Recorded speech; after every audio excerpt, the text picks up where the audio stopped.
Good morning, dear students. Today I shall take up a very beautiful story of R.K. Narayana, a horse and two goats.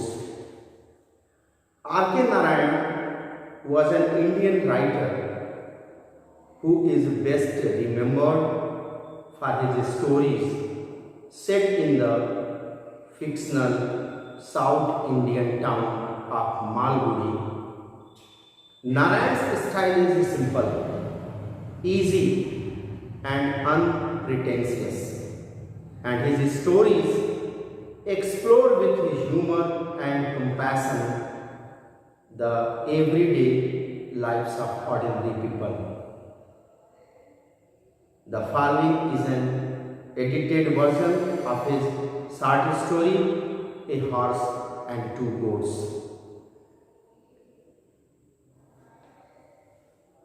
In it, Narayan describes what happens when an English-speaking American meets an illiterate South Indian villager who knows only Tamil and has never stepped outside his village. The foreigner with his English is baffled by the incomprehensible and bizarre behavior of Munni, while Munni is equally mystified by the Americans' strange words and antics. Using the simplest of settings, Narayan has crafted a sensitive yet amusing story rich in situational comedy. One of the 700,000 villages dotting the map of India. Dotting means spread out. Means when you will see the map of India, small dots you will see, and those dots were the villages in India. Of the 700,000 villages dotting the map of India, spread out the map of India, Kritam was probably the tiniest indicated on the district survey map by a microscopic dot. Microscopic dot, very small dot that can be read with the help of microscope. Kritam was probably the tiniest, a very small village. Kritam was a very small village indicated on the district survey map. District survey map, the village was indicated by a dot, by a microscopic dot, by a very small dot. Microscopic dot means a very small dot. Kritam, the village, was indicated on the district survey map. But its size did not prevent its giving itself the grandiose name Kritam. Grandiose means a very impressive. But its size did not prevent, did not stop its giving itself the grandiose, a very impressive name Kritam. A very impressive name Kritam was given to the village, that is very small village, which meant in Tamil coronate or crown on the brow of this subcontinent. Kritam means crown on the brow of this subcontinent. The village consisted of less than 30 houses, only one of them built with brick and cement. The village was very small. In this small village, there are only 30 houses, but only one house was built with brick and cement, painted a brilliant yellow and blue all over with gorgeous carvings. Gorgeous means very attractive carvings of gods and gargoyles on its balustrade, and it was known as the big house. Painted a brilliant yellow and blue all over with gorgeous carvings. Gorgeous means very attractive carvings were made. Gorgeous carvings of gods. Some gods were painted outside the wall of the house. Gargoyles means a comically carved human or animal faces on the wall. On its balustrade means on the railing of the wall. It was known as the big house. That was the only house which was built with brick and stone, and the house was known as the big house of the village. The other houses distributed in 4 streets were generally of bamboo, thatch, straw, mud and other unspecified material. The other houses distributed in 4 streets. Other houses were made in the 4 streets of the village, and those houses were generally made of bamboo, thatch, straw, mud and other unspecified materials, and other unspecified material they used in making that housage. Munni's was the last house in the 4th street. Munni's house was situated in the 4th street of the village, and that was the last house, beyond which stretched the fields, and after the house of Munni you can see the fields open spaces. In his prosperous days, Munni had owned a flock of 40 sheep and goats, and sallied forth every morning, driving the flock to the highway of a couple of miles away. In his prosperous days, when he was very prosperous, when he was very rich, means in his old days, when he was very rich and prosperous, Munni had owned a flock of 40 sheep. A flock of 40 sheep was in his house. He was the owner of 40 sheep and goats, and sallied forth means marched out early in the morning. Early in the morning, Munni marched out with that herd of sheep and took them for grazing in the field. Every morning, driving the flock to the highway, a couple of miles away from his house, he took them for grazing. There he would sit on the pedestal of a clay statue of a horse. There was a clay statue there. On that clay statue, there was a platform. On that platform, Munni sat there, while his cattle grazed around. He was sitting there and enjoying the sun. During that time, his sheep was grazing, and he was sitting there and watching the sheep. He carried a crook. Crook means sickle, at the end of a bamboo pole, and snapped foliage. Okay, snapped foliage means broke suddenly some greenery from the avenue trees to feed his flock. He, with the help of the sickle, he broke suddenly some greenery and threw before his sheep for grazing. He also gathered fagots. While his sheep was grazing there, he started collecting dry sticks. Okay, fagots, dry sticks, bundle of stick, and dry sticks, bundled them. After collecting them, he bundled them and carried them home for fuel at sunset. At the time of sunset, in the evening, he again carried his ship to his house, and that bundle of stick he also carried to his house for, and that fagots were used for fuel work.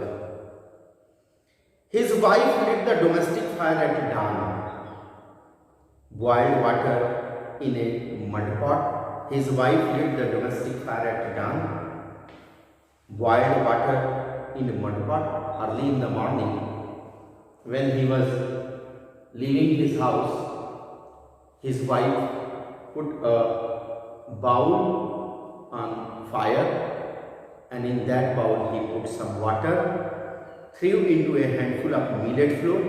A handful of millet flour was mixed in that boiling water, added salt, and gave him his first nourishment for the day. And gave him his first nourishment. First nourishment, food necessary for growth. That was the first nourishment which he got from his wife. When he started out, she would put in his hand a packed lunch. Once again, the same millet cooked in a little ball which he could swallow with a raw onion at midtime. When he started out, she would put in his hand a packet of lunch. When he was leaving his house with his ship, his wife gave him a lunch packet. In that lunch packet, the same thing, ball of millet boiled in water was packed, and also a raw onion was also kept in the lunch for midday. His fortunes had declined gradually, slowly and slowly, by and by. By degrees, he became very poor, unnoticed. From a flock of 40 which he drove into a pen at night, his stock had now come down to the 2 goats. Pen means an area where the sick were kept. From a flock of 40 which he drove into a pen at night. At night, he kept 40 sheep in his pen. His stock had now come down to the 2 goats. Now he had only 2 goats in his house, which were tethered to the trunk of a drumstick tree which grew in front of his hut. There was a drumstick tree in front of his house. In that house, he tethered, he fastened the 2 goats which grew in front of his hut, and from which occasionally Munni could shake down drumsticks. He was shaking the tree and got some drumsticks, and that drumsticks he took at his house. This morning he got 6. This morning, when he was shaking the tree, he got 6 drumsticks. He carried them in with a sense of triumph. When he got 6, he thought himself to be victorious and took all the 6 drumsticks. Although no one could say precisely who owned the tree, no one claimed that the tree belonged to him, because it was near the road, by the roadside it had grown. It was his because he lived in its shadow. The tree belonged to Munni because Munni was living in the shadow of that tree. His wife said, "If you were content with the drumstick leaves alone, I could boil and salt some for you. If you were content, if you were satisfied with the drumstick leaves alone, I could boil and salt some for you. I can boil the drumstick leaves in water and put some salt in it, and I shall give you. Oh, I am tired of eating those leaves. Munni said, I am tired of eating those drumsticks. I am tired of eating those leaves. I have a carving, I have a craving, a very strong desire. He said that I had a very strong desire to chew the drumsticks out of sauce, a semi-liquid substance, I tell you. Then Munni replied, hearing the words spoken by then his wife replied, hearing the words spoken by Munni, you have only 4 teeth in your jaws, but your craving is for big things. Only 4 teeth are left in your jaws, but you had a very strong desire for big things. Alright, get the stuff for the sauce and I will prepare it for you. Okay, it doesn't matter if you want to eat sauce and drumsticks. Go to market, bring the material and I shall prepare sauce for you. After all, next year, you may not be alive to ask for anything. After all, next year you may not be alive to ask for anything. Next year you will be alive or not, I don't know. So if you want to eat sauce and drumsticks, go to market and bring all those things. But first, get me all this stuff. To prepare sauce, I need a few things. First, get me all this stuff. First, bring me the things, including a measure of rice or millet, and I will satisfy your unholy craving. Our store is empty today. Our store is empty today. Nothing is left in the house. So, it is very difficult for me to prepare sauce for you. Dal, chili, curry leaves, mustard, coriander, gingerly oil, and 1 large potato. Go out and get all this. Go out, go to the market and bring all these things for me. He repeated the list after her in order not to miss any item and walked off to the shop in the 3rd street. He repeated the list after her. His wife gave him a list. In that list, she wrote the things which she needed to prepare sauce. And after giving that list, she went back in the house, and after her departure, he was reading the things one by one, whatever she wrote on that page. He repeated the list after her in order not to miss any item, and walked off to the shop in the 3rd street. And he went to the shop that was in the 3rd street. Munni sat patiently on an unturned packing case below the platform of the shop. Below the platform of the shop, unturned means upward directly. Munni sat patiently on an upward directly packing case before the platform of the shop. Before the platform of the shop, he sat there patiently and waiting for his chance. The shopman paid no attention to him. The shopman did not pay attention to him. Munni kept clearing his throat. To draw the attention of the shopkeeper, Munni was clearing his throat so that the shopkeeper could see him. Coughing, he started coughing and sneezing until the shopman could not stand it anymore and demanded, "What ails you? What disease troubles you? You will fly off that seat into the gutter if you sneeze so hard, young man.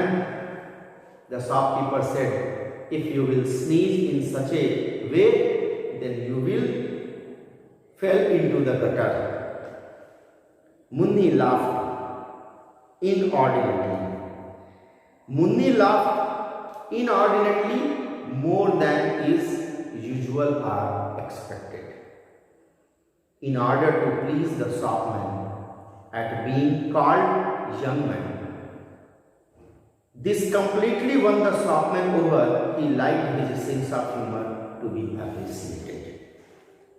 But thus humoring means funny or entertaining. By thus humoring the shopman, by entertaining the shopman in this way, Munni could always ask for 1 or 2 items of food. First, he entertained the shopkeeper, and when the shopkeeper became happy, then Munni put before him that he needed such and such things, promising repayment later. And after putting his demand, he told the shopkeeper that I shall pay later. Promising repayment later. Some days the shopman was in a good mood. And gave in. When the shopkeeper was very happy, that day he gave him the things which he needed. And sometimes he would lose his temper suddenly. And sometimes the shopkeeper became very angry and barked at Munni for daring to ask for credit, and he started shouting at Munni and told him that he should not give him anything because he had already taken a lot of things on credit. So he told Munni, first pay the money which was pending, and then I shall give you. The shopman said, if you could find 5 rupees and a quarter, you will have paid off an ancient debt. How much have you got now? The shopman said, if you could find 5 rupees and a quarter, you will have paid off an ancient debt. How much have you got now? I will pay you everything on the first of the next month. Munni said that whatever the money which was pending in your account, I shall pay the first of the next month. As always, and whom do you expect to rob by them? The shopkeeper asked. Whom do you expect to rob by them? Means to the first of the next month, whom do you rob and pay my money? Munni felt caught and mumbled. Mumbled means murmured. My daughter has sent word that she will be sending me money. Munni said that my daughter had sent a message, and in that message she mentioned that she will send me money. With the help of that money, I shall clear your debt. Have you a daughter? Sneered the shopman, gave a mocking reply. The shopman sneered means the shopman gave a mocking reply and repeated the words, have you a daughter? And she is sending you money, and your daughter will send you money. For what purpose, may I know? May I know for what purpose your daughter will send you money? Birthday, 50th birthday, said Munni quietly. Birthday, how old are you? Munni said quietly, my daughter will send me money to celebrate my 50th birthday. Birthday, how old are you? Munni repeated weakly, not being sure of it himself. 50. He always calculated his age from the time of the great famine, when he stood as high as the parapet means parapet, a low protective wall around the village well. Around the village well, a low protecting wall was there, and he stood there and measuring his height. He always calculated his age from the time of the great famine, when he stood as high as the parapet around the village well. But who could calculate such things accurately nowadays with so many famines occurring? The shopman felt encouraged when other customers stood around to watch and comment. The shopman was encouraged, and other customers also gathered there to comment on Mundi. More likely you are 70, he said to me. The shopkeeper said, according to me, you are not less than 70 years old. You also forget that you mentioned a birthday 5 weeks ago when you wanted castor oil for your holy bath. At this, Munni unobtrusively rose and moved up. Unnoticeably, at this, Munni unnoticeably rose and moved up from there. He later told his wife, that scoundrel, that rogue, that knave would not give me anything. So go out and sell the drumsticks for what they are worth. His wife told him, take these drumsticks, go to market and sell it, and whatever the money you will bring after selling the drumsticks, with that money you will bring the material and I shall prepare sauce for you. Because you had a very strong desire. He flung himself down in a corner to recover from the fatigue of his visit to the shop. He flung himself down. He hurtled forcefully down in a corner to recover. Recover means to recover from the fatigue of his visit to the shop. He was very tired, and he was very tired when he came back from the shopkeeper. He flung himself down in a corner. He hurtled forcefully himself in a corner to recover from the fatigue of his visit to the shop. His wife said, you are getting no such. I think that if you will sit like this, I don't hope that you will get sauce today. Not anything else. I cannot find anything to give you to eat. I cannot find anything. I cannot find anything to give you to eat. Fast till the evening. Fast till the evening. Till the evening, you are not going to get anything. It will do you good. This is the punishment for you. Take the goods and be gone now. She cried and added. His wife cried and added, take the goods and go out of the house. Don't come back before the sun is down. Don't come before the sunset. He knew that if he obeyed her, she would somehow conjure up, means to create or achieve something, conjure up some food for him. He knew that if he obeyed her, Mundi knew it well, that if he obeyed his wife, she will arrange some food for him in the evening. Only he must be careful not to argue and irritate him. He told himself that he should be very careful, and if he will not irritate his wife, everything will be okay. His temper was indispensable in the morning, but improved by the evening time. His temper was undependable in the morning. In the morning, his temper was not very good, but improved by evening time. But by the evening time, his temper was completely improved. She was sure to go out and work. grind corn in the big house. In the big house, that was big house which was built with brick and cement. In that house, she will go, grind corn, sweep or scrub something.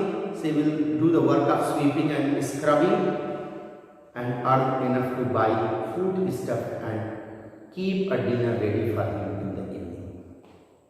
Unleashing the goats from the drumsticks tree, he released the goats from the drumstick tree.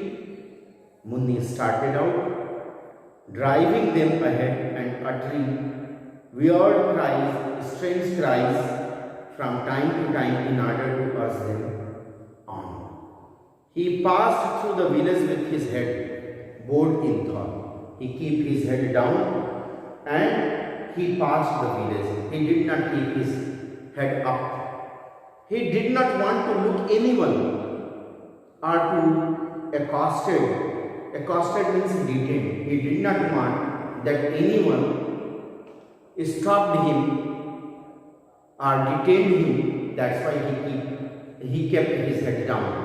A couple of cronies lounging, a couple of friends lounging, standing in a relayed way in the temple corridor, hailed him, welcomed him, but he ignored their call. He welcomed Munni because his friends were welcoming him near the temple, but he did not listen to their cries. The shopman had said that he was 70. He was remembering the words which were spoken by the shopkeeper. He remembered the words that the shopkeeper told him that he was 70 years old. At 70, only one waited to be summoned by God. At the age of 70, one only waited to be summoned. Summoned means called by God. At that age, a person is only waiting that God will call him one day. When he was dead, what would his wife do?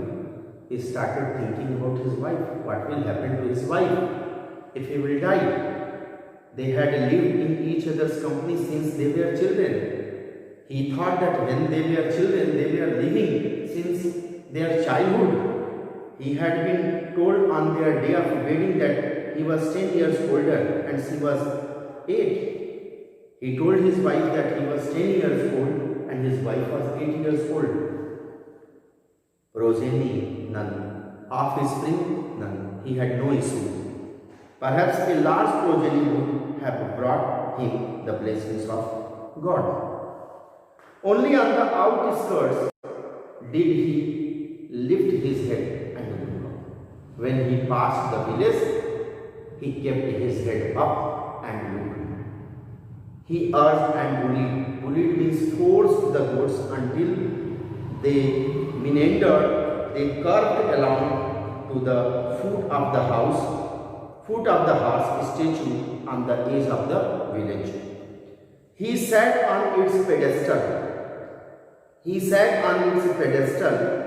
Pedestal means a platform on which the statue was made. Pedestal for the rest of the day. Throughout the day, he was sitting there on the pedestal, on the platform. The advantage of this was that he could watch the highway. From that platform, he could watch the highway and see the lorries and buses pass through to the hills, and it gave him a sense of belonging to a larger world. The pedestal of the statue was broad enough for him to move around as the sun traveled up and westward. Or he could also crouch under the belly of the horse for set. When the sun was moving, then he was also changing his direction and keeping himself under the shade of the horse. Okay, crouch under the belly of the horse. He bent himself down to keep himself away from the direct heat of the sun. The horse was nearly life-size. molded out of clay, baked, burnt, and brightly colored, and reared its head proudly, prancing, moving with the moving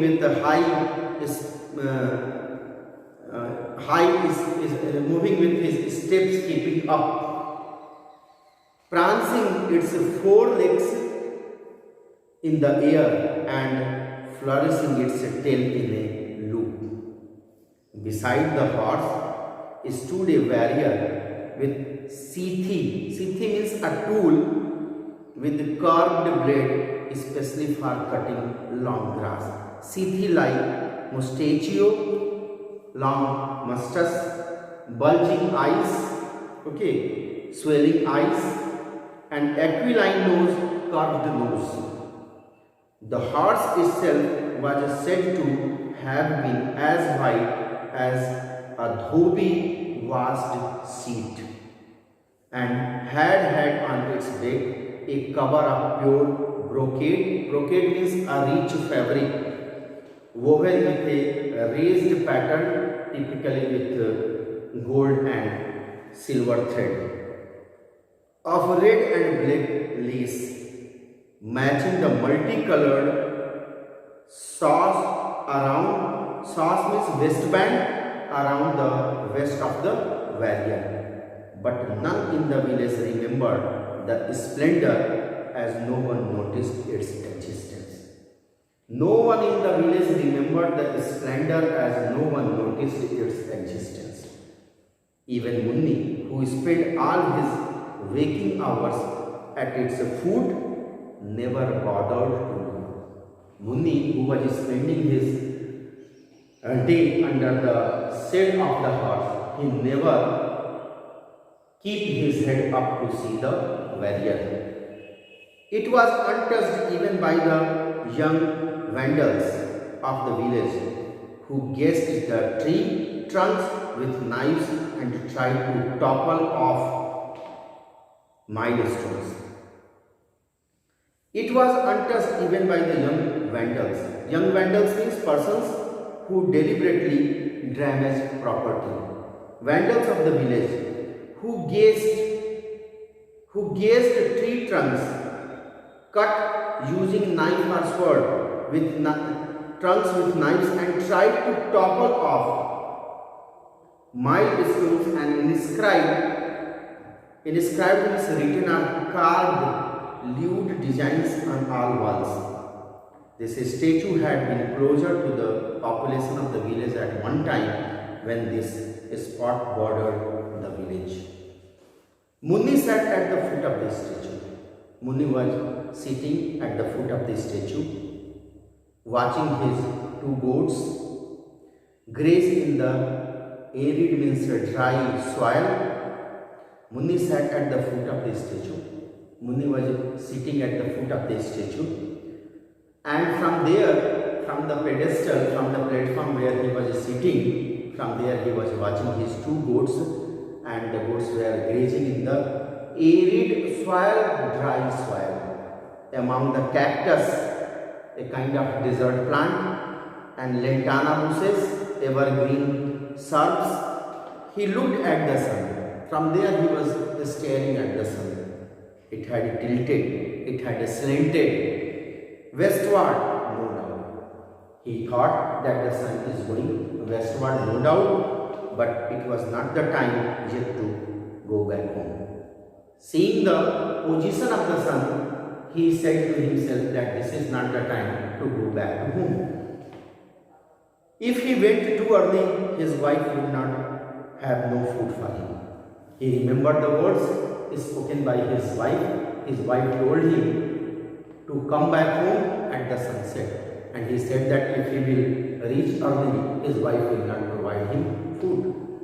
Also, he must give her time to cool off her time. He thought that it is better for him to give his wife some time so that his wife will cool down and feel sympathetic, and then she would scrounge and manage to get some food, and she will borrow. Scrounge means beg or borrow and manage to get some food. He noticed now a new sort of vehicle coming down at full speed. He saw that a new kind of vehicle was coming towards the statue. It looked like both a motor car and a bus. The vehicle looked like a motor car and a bus also. He used to be intrigued. He used to be lured by the novelty of such spectacles, something unfamiliar or new. He was allured, he was attracted to see something that was new for him. But of late, work was going on at the source of the river on the mountain, and an assortment of people, varied mixture of people and traffic went past him, and he took it all casually and described to his wife. Okay, casually in an informal way, he described everything to his wife. Later in the day, everything he saw, whatever he saw, he explained everything to his wife when he reached home. Today, while he observed the yellow vehicle coming down, he was wondering how to describe it later to his wife. But today when he saw a special kind of vehicle which was looking like a motor car and a bus, then he thought when he reached home how he will describe to his wife when he sputtered, when he produced and stopped in front of him. When it sputtered and stopped in front of him, when the car stopped in front of him, a red-faced foreigner who had been driving it got down and went around it, stooping, looking and poking under the vehicle. Then he strengthened himself up, looked at the dashboard panel facing the driver of a vehicle, stared in Munni's direction and approached him. The father came near Munni. "Excuse me, is there a gas station nearby? Or do I have to wait until another car comes?" The foreigner asked. He suddenly looked up at the clay horse and cried. And after asking this question, the foreigner saw the horse and cried, marvelous. Without completing his sentence, Munni felt he should get up and run away. Seeing the foreigner, Munni thought that he is a policeman. That's why he felt that he should get up from here and run away and cursed his age. But he was cursing his age that the shopkeeper told him that he is 70 years old. At this age, he will not be able to move fast, he will not be able to run fast. He could readily put his limbs into action. The red-faced man wore khaki clothes. Evidently, a policeman or a soldier. Evidently, a policeman or a soldier wore khaki clothes. Munni said to himself, "He will chase or shoot if I start running." Munni thought that if I shall run from here, then this policeman or the soldier will shoot him. Some dogs chase only those who run, or Shiva protect me. He remembered Lord Shiva, that only Lord Shiva will protect him. I don't know why this man should be after me. Munni thought, I don't know why this man is behind me. Meanwhile, the foreigner cried. Again the foreigner cried, seeing the statue marvelous. Again nodding his head, again lower his head in approval. He paced around. He walked up and down the statue with his eyes fixed on it. Munni sat frozen for a while, seeing the position of the foreigner moving round and round the statue. Munni sat frozen for a while. For a short while, he was completely terrified. He was afraid of, and then sat silently and then fidgeted and then made a small movement through nervousness and tried to ease away and tried to move cautiously away from there. Now the other man suddenly pressed his palms together and smiled and said, when Munni was trying to move from there, then the other man folded both his hands like this and told Namaste, how do you do? At which Munni spoke the only English expressions he had learned, yes or no. Munni knew only two words, yes or no. Having exhausted his English vocabulary, he started in Tamil. My name is Munni. These two goats are mine. He started explaining about himself.